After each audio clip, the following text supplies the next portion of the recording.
Hey guys, welcome to MSV channel. நான் உங்கள் Viswanathan.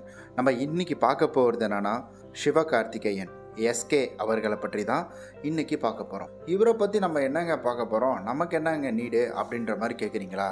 So ஒருத்தருடைய வளர்ச்சி தான் நமக்கு இன்ஸ்பிரேஷன். நம்ம எவ்வளவோ வெளிநாட்டில் இருக்கக்கூடிய வளர்ச்சியை பற்றி நம்ம நிறையா புக்ஸில் பார்த்து அதை இன்ஸ்பயராக எடுத்துக்கிட்டு நம்ம அதை நோக்கி ஓடிட்டு இருக்கோம். அதே போல தான் சிவகார்த்திகேயன் அப்படின்னு சொன்ன உடனே நம்ம மைண்டில் என்ன ஞாபகம் வரும்? விஜய் டிவி மாத்தி யோசி ரவுண்டு, அது இது எது மாத்தி யோசி ரவுண்டெல்லாம் நமக்கு ஞாபகம். அது அப்போ. ஆனால் இப்போ அமரன் பட hero army man major Mukund அவர்களுடைய ஸ்டோரியை, ரியல் ஸ்டோரியை இவங்க படமாக எடுத்திருப்பாங்க. அதுதான் நம்முடைய ஞாபகத்துக்கு வரும். இந்த வீடியோவை பார்த்துட்டு இருக்கிற உங்களுடைய ஏஜ் என்னன்றது எனக்கு தெரியாது. ஆனால் உங்களுடைய ஏஜ் 40 வயசுக்குள்ள இருக்கும் அப்படின்னு யூடியூப் எனக்கு ஒரு கருத்து கணிப்பை கொடுத்துருக்குதுங்க. ஸோ உங்களுடைய ஏஜும் நடிகர் சிவகார்த்திகேயனுடைய ஏஜும் ஒன்று தான். இதுக்கு மேலே இதை இன்னும் எலாபரேட்டாக நான் சொல்ல விரும்பலை. உங்களுக்கே புரிஞ்சிருக்கும் நம்ம இப்போ எங்கே இருக்கிறோம், சிவகார்த்திகேயன் எங்கே இருக்கிறாரு அப்படின்றது. ஸோ இதில் நிறைய சூழ்நிலைகள், சுச்சுவேஷன்கள் எல்லாமே நம்மளை சூழ்ந்து இருக்கும். அதை தான் நம்ம எப்படி ஓவர் கம் பண்ணுறது அப்படின்றத இன்றைய வீடியோவில் நம்ம முழுமையாக பார்க்க போகிறோம். நீங்கள் இன்னும் நம்முடைய எம்எஸ்வி சேனலை சப்ஸ்கிரைப் பண்ணினா மறக்காமல் சப்ஸ்கிரைப் பண்ணிக்கோங்க. அப்படியே கூட இருக்க பெல் பட்டனையும் ப்ரெஸ் பண்ணிக்கோங்க. அப்போ தான் நம்ம சேனலில் போடக்கூடிய வீடியோக்கான நோட்டிஃபிகேஷன் உங்களுக்கு வந்து சேரும். 2010 விஜய் டிவிக்குள்ளே வராருங்க. 2010 விஜய் டிவியில் இவர் நிறையா ஷோஸ் எல்லாம் பண்ணுறாரு. அதில் நிறையா இவர் பேசுகிறது, இவர் காமெடியான பேச்சு, இவருடைய மெமிக்ரி திறமை, இதெல்லாம் வச்சு இவர் விஜய் டிவியில் நல்ல ஒரு லெவலுக்கு அப்படியே போய்கிட்டே இருக்கிறாரு. ஸோ நல்ல லெவலுக்கு போயிட்டு இவருடைய வளர்ச்சி அப்படின்றது பார்த்திங்கன்னா, விஜய் டிவியை பொறுத்த வரைக்கும் இங்கே சிவகார்த்திகேயன் வந்துட்டார், எஸ்கே வந்துட்டார் அப்படின்னாலே, அப்போல்லாம் எஸ்கே கிடையாது, அப்போல்லாம் சிவகார்த்திகேயன் தான், சாதாரண சிவகார்த்திகேயன் தான் அப்போ இருக்கிற பேர். இப்போ தான் எஸ்கே அப்படின்ற ஒரு மாஸ் பெயர், அதாவது சுருக்கி கூப்பிட ஆரம்பிச்சிருக்கிறாங்க. ஸோ அப்போல்லாம் சிவகார்த்திகேயன் வராரு அப்படின்னு தெரிஞ்ச உடனே அந்த ஷோ பயங்கரமாக ஓடும். அது இது இதெல்லாம் நீங்கள் பார்த்துருப்பீங்க. அப்புறம் அந்த மாத்தி யோசி ரவுண்ட்லலாம் நிறையா பார்த்துருப்பீங்க. பயங்கரமாக எல்லாம் பேசியிருப்பார். ஸோ இவருடைய அப்பா போலீஸ், அவர் இறந்துட்டார். ஸோ இவர் விஜய் டிவியில் வரக்குள்ளலாம், ஸோ அதுக்கு முன்னாடியே அவர் இதாகிட்டு இருக்கிறான்னு நினைக்கிறேன், இறந்துட்டார்னு நினைக்கிறேன். ஸோ அதுக்கப்புறமேட்டு தான் அவர் விஜய் டிவிக்குள்ளே பதிக்கிறார். அதாவது தான் தான் எல்லா வேலையும் செய்யணும் அப்படின்னு சொல்லிட்டு விஜய் டிவிக்குள்ளே வராரு. 2010 காலகட்டத்துலேயும் சரி, இல்லை விஜய் டிவியில் இவர் இருக்கிற காலகட்டத்துலேயும் சரி, அப்போல்லாம் இப்போ இருக்கக்கூடிய ஒரு மாஸ் ஹீரோ, வேறு லெவலில் ஏர்ன் பண்ணிட்டு இருக்கிற ஒரு ஹீரோ தளபதி விஜய் அவர்கள். ஸோ சிவகார்த்திகேயன் கையில் துப்பாக்கியை கொடுத்து, துப்பாக்கி பத்திரம் பார்த்துக்கோங்க அப்படின்னு சொல்லுவார். நம்ம நினச்சி பார்த்துருக்குறோமா? கண்டிப்பாக கிடையவே கிடையாது. அப்படி இந்த மாதிரி பெரிய, அதாவது அப்போ இருக்கிற டைமில் நம்ம யோசிச்சு பார்க்கணுமா, சூப்பர் ஸ்டார் அவர்கள் என் பட்டத்தை நீ எடுத்துக்கப்பா அப்படின்னு தாரவாத்து கொடுக்குற மாதிரி. ஸோ நம்ம யோசித்து பார்த்தோம்னா என்ன நினைப்பான், டே என்னடா சுத்த பைத்தியகாரத்தனமாக இருக்குது அப்படின்ற அளவுக்கு நம்ம யோசிப்போம். ஆனால் அந்த இடத்துல இருந்து இப்போ இந்த இடத்துக்கு வந்திருக்காரு. ஸோ இது ஈஸியாக ஒரு நாள் ராத்திரி கிடைச்ச விஷயம் அப்படின்றது கிடையாது. அண்ட் அதே போல் இந்த ஒரு எட்டாத உயரத்தை எட்டவே முடியாது அப்படின்றதும் கிடையாதுங்க. ஈஸியாக இதை எல்லாராலையுமே எட்ட முடியும். இதற்கான முயற்சிகளை சரியான பாதையில், சரியான வழியில் நம்ம போட்டோம் அப்படின்னா கண்டிப்பாக அதற்கான பலன்களை நம்மளால் எடுத்துக்க முடியும். ஒரு ஷார்ட் வீடியோ பார்த்துருந்தேன்.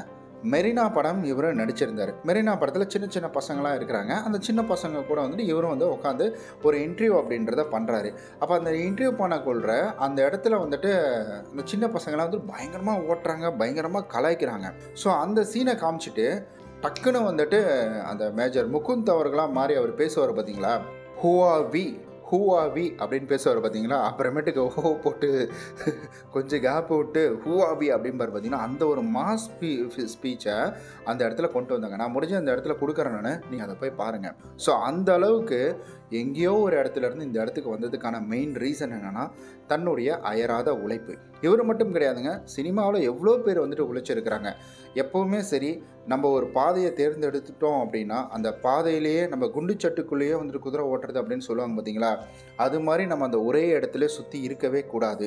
இப்போ நீங்கள் ஒரு பிஸ்னஸ் பண்ணுறீங்க, இப்போ ஒரு டீ கடை நீங்கள் வச்சுருக்கிறீங்களா, அந்த டீ கடையை எப்படி இன்னும் பெருசு பண்ணுறது அப்படின்றத பற்றி யோசிக்கணும். அப்போ அந்த டீ கடையில் எனக்கு மாதம் வந்துட்டு ஒரு 30,000 லாபம் வருது. இதுக்கு முன்னாடி நான் வெறும் 10,000 தான் சம்பாரிச்சிட்டு இருந்தேன். எனக்கு 30,000 போதும்பா, நான் நிம்மதியாக இருக்கிறேன். எதுக்கு பெருசாக கடை வச்சுக்கிட்டு அதுக்கப்புறம் நான் இது போல் நிறையா வந்துட்டு பணத்தை அதில் போட்டு பணம் இழந்து இதெல்லாம் எதுக்கு அப்படின்ற மாதிரி யோசிக்கக்கூடாது. நீச்சல் அடிக்க பயந்தவனால் இந்த கரையிலேருந்து அந்த கரைக்கு போகவே முடியாது அப்படின்றத நம்ம ஒருபோதும் மறந்துடவே கூடாதுங்க. ஏன்னா இவர் வந்துட்டு முதல்ல படத்துக்காக உள்ளே வராரு. மெரினா அப்படின்ற ஒரு படத்துக்காக உள்ளே வரக்குள்ள எவ்வளவோ கலாய்ச்சாங்க. டேய் யாரா இவன்லாம் வந்து படம் நடிச்சிட்டு இருக்கிறான், என்னத்தை இவெல்லாம் வந்துட்டு படம் நடித்து என்னத்தை ஓட போகுது அப்படின்ற மாதிரி.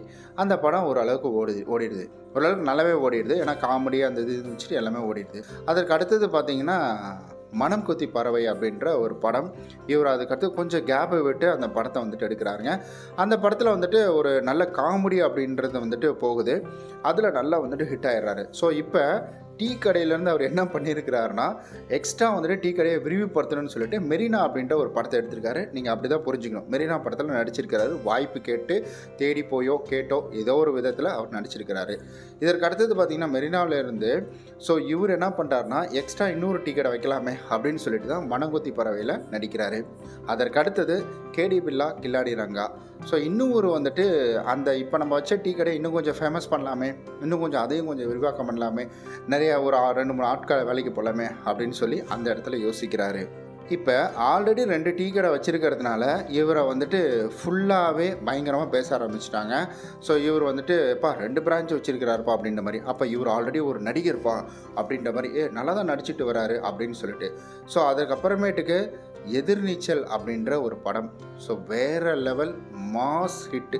இதெல்லாம் வந்துட்டு அடிச்சிக்கவே முடியாத வேறு லெவல் படம்டா அப்படின்ற மாதிரி இவர் வந்துட்டு அதுக்கு முன்னாடி திருச்சிராப்பள்ளி இந்த மாதிரி வந்துட்டு ஒரு சில இதெல்லாம் நடிச்சிருக்கிறார். அதாவது ஷார்ட் ஃபிலிம் இதெல்லாம் சொல்கிறாங்க, அதெல்லாம் நடிச்சிருக்கதாகவும் சொல்லியிருக்கிறாங்க. அதற்கு அடுத்தது எதிர்நீச்சல் தான் இவரை வந்துட்டு ஒரு ஹீரோ, அப்போ இவரும் ஒரு ஹீரோடா அப்படின்ற மாதிரி கொண்டு வந்து நின்றுச்சு. அப்புறம் அதுக்கப்புறம் வந்துட்டு சில படங்கள், வருத்தப்படாத வாலிபர் சங்கம், இது போன்ற படங்கள் அப்படியே வந்துட்டு பயங்கர இவரை வந்துட்டு நல்லா தூக்கி நிறுத்திடுச்சு. அதுக்கு அடுத்தது மான் கராத்தேன்னு ஒரு படம். இதை நம்ம சொல்லவே தேவையில்லை, சூப்பராக வந்துட்டு இருந்துச்சு மான் கராத்தே. இதுலேயும் வந்துட்டு நல்ல ஒரு இது. ஏன்னா இப்போ நம்ம ஒரு டீ கடை வச்சுட்டாலும் அப்படியே லாபத்தோடையே போயிட்டுருக்காதுங்க, நஷ்டமும் வரும். அப்போ என்ன ஆகுதுன்னா, காக்கி சட்டைன்னு ஒரு படம் பெருசாக வந்துட்டு ஓடலை. அந்த படம் நம்மள எல்லாருக்குமே வந்துட்டு தெரியும். அதுக்கப்புறமேட்டுக்கு வந்துட்டு இன்னும் நிறையா படங்கள் வருது. ஹிட்டான படத்துலேயே பார்த்திங்கன்னா வேலைக்காரன் அப்படின்ற ஒரு படம், ஃபேமஸான வந்துட்டு டைரக்டர் வந்துட்டு வச்சு நயன்தாரா, லேடி சூப்பர் ஸ்டார்னு சொல்லக்கூடிய நயன்தாரா அவங்கள வச்சு ஒரு படம். இப்போ அப்படி இப்படின்னு போய் இப்போ இவர் நிற்கக்கூடிய இடம் எது அப்படின்னு பார்த்தீங்கன்னா, கூலி அப்படின்ற ஒரு படம். யாருதுன்னு உங்களுக்கு நல்லாவே தெரியும். லோகேஷ் கனகராஜ் இயக்கத்தில் வரக்கூடிய சூப்பர் ஸ்டார் நடிக்கக்கூடிய கூலி அப்படின்ற படத்தில் தாங்க வந்துட்டு இவரும் நடிக்கிறதா பரவலான பேச்சு அப்படின்றது வந்துட்டு போயிட்டுருக்கு. ஆனால் நம்ம விக்கிபீடியாவில் வந்துட்டு அஃபிஷியலாகவே அதில் சொல்லியிருக்கிறாங்க. நெக்ஸ்ட் மூவி அப்படின்னு போட்டு கூலி அப்படின்றத போட்டிருக்காங்க. முதல்ல இவர் டீ கடையை விரிவுபடுத்த யோசிச்சுட்டு இருந்தார் அப்படின்னா, அப்போ கண்டிப்பாக அவரால் ஒரு கடையை வாங்கியிருக்க முடியாது, ஒரு பிரான்ச் அப்படின்றது ஓப்பன் பண்ணியிருக்க முடியாது. இதெல்லாம் நமக்கு புரியணும் அப்படின்றதுக்காக தான் இதை வச்சு சொல்கிறேன். யாரையுமே வந்துட்டு இதனால் தாழ்த்தணும் அப்படின்றதுலாம் கிடையாது, நமக்கு புரியணும் அப்படின்றதுனால சொல்கிறேன். இதை டீ கடையாக கூட வச்சுக்கலாம், மளிகை கடையாக கூட வச்சுக்கலாம், பூக்கடையாக கூட வச்சுக்கலாமே, எப்படி வேணால் நமக்கு தகுந்த மாதிரி எடுத்துக்கலாம். இப்போ நம்ம முன்னேறணும் அப்படின்னா எந்த இடத்துலேருந்து எப்பேற்பட்ட இடத்துக்கு கூட போகலாங்க. இந்த மாதிரி வந்துட்டு நம்மளுடைய வாழ்க்கையில் நிறைய லைவ் இன்ஸ்பிரேஷன் அப்படின்றது இப்போ வரைக்கும் இருந்துகிட்டு இருக்காங்க. நம்ம வெளிநாட்டு புக்லேயும் பார்க்குறோம், நமக்கு வந்துட்டு இன்ஸ்பிரேஷன் தேவை தான், அதில் எதை வேணால் எடுத்துக்கலாம். ஆனால் நம்ம பக்கத்தில், நம்ம பக்கத்து ஊரில், நம்ம பக்கத்து ஸ்டேட்டில் இந்த மாதிரி வந்துட்டு இருக்கக்கூடியவங்களை பற்றியும் பேசணும் அப்படின்றதுக்காக தான் சிவகார்த்திகேயன் அவர்களை முதல்ல நான் எடுத்தேன். ஏன்னா அவருடைய வளர்ச்சி அப்படின்றது நான் கண்கூடாக பார்த்துக்கிட்டே வரேன், நம்மள எல்லாருமே கண்கூடாக நம்ம பார்த்துக்கிட்டு வரோம். மிகப்பெரிய ஒரு வளர்ச்சி. அதாவது எங்கேயோ இருந்த அவர் எட்டாத தூரம் அப்படின்ற அளவுக்கு, எட்டாத தூரம் கிடையாது, எட்டரை தூரம் தான். ஒரு நல்ல பிளேஸில் போய்ட்டு உட்காந்துருக்காரு அப்படின்றது நம்மள எல்லாருக்குமே தெரிஞ்ச விஷயம்தான். இதுதான் நம்மளுடைய லைஃப் இன்ஸ்பிரேஷன் அப்படின்றத நம்ம எடுத்துக்கணுங்க. இதே போல் நீங்களும் வந்துட்டு நீங்கள் இருக்கக்கூடிய இடத்துலேருந்து அடுத்த கட்டத்துக்கு நீங்கள் ரிஸ்க் எடுத்து வெளியில் வரல அப்படின்னா கண்டிப்பாக உங்களால் வாழ்க்கையில் அடுத்த லெவலுக்கு அப்படின்றது போகவே முடியாது. ஒரு ரிசர்ச்சின் படி என்ன சொல்லியிருக்காங்கன்னா, இங்கே ரிஸ்க் எடுக்க முயற்சி பண்ணுறாங்க. அதாவது பிஸ்னஸ் பண்ணி நான் எப்படியாவது ஒரு பெரிய ஆளாக ஆகணும் அப்படின்னு சொல்லிட்டு ஒரு சின்னதாக ரிஸ்க் எடுக்க முயற்சி பண்ணுறாங்க அப்படின்னா, அதில் 100ல் வந்துட்டு 98% பேர் இங்கே வந்துட்டு லைஃப்பில் சக்ஸஸ்ஃபுல்லாக தான் ஆகிறாங்களாம். மீதி இருக்கிற அந்த 2% பேர் தான் தோல்வி அப்படின்றத சந்திக்கிறாங்களாம். அப்போ அவங்க வந்துட்டு சரியாக யோசிச்சிருக்க மாட்டாங்கன்னு நினைக்கிறேன். அந்த 98% நீங்கள் இருப்பீங்க அப்படின்னு நான் நம்புகிறேன். இந்த வீடியோ உங்களுக்கு பயனுள்ளதாக இருக்குது. இந்த வீடியோ உங்களுக்கு பிடிச்சிருந்தது அப்படின்னா கண்டிப்பாக வந்துட்டு ஒரு லைக் கொடுத்துருங்க, ஹார்ட்டின் கொடுத்துருங்க, ஏதாவது ஒரு இமேஜை கீழே போட்டு போயிடுங்க. அப்படி இல்லை இதில் ஏதாவது கருத்து சொல்லணும், இல்லை ஏதாவது மாற்ற வேண்டியது இருக்குது அப்படின்னா அதை நீங்கள் மறக்காமல் கமெண்டில் சொல்லிவிடுங்க. நெக்ஸ்ட் வீடியோவை இன்னும் கொஞ்சம் பெட்டராக மேக் பண்ணுறதுக்கு எனக்கு ரொம்ப யூஸ்ஃபுல்லாக இருக்கும். நம்ம நாளைக்கு இது போல் ஒரு நல்ல சூப்பரான மோட்டிவேஷனல் வீடியோவில் சந்திக்கலாம்.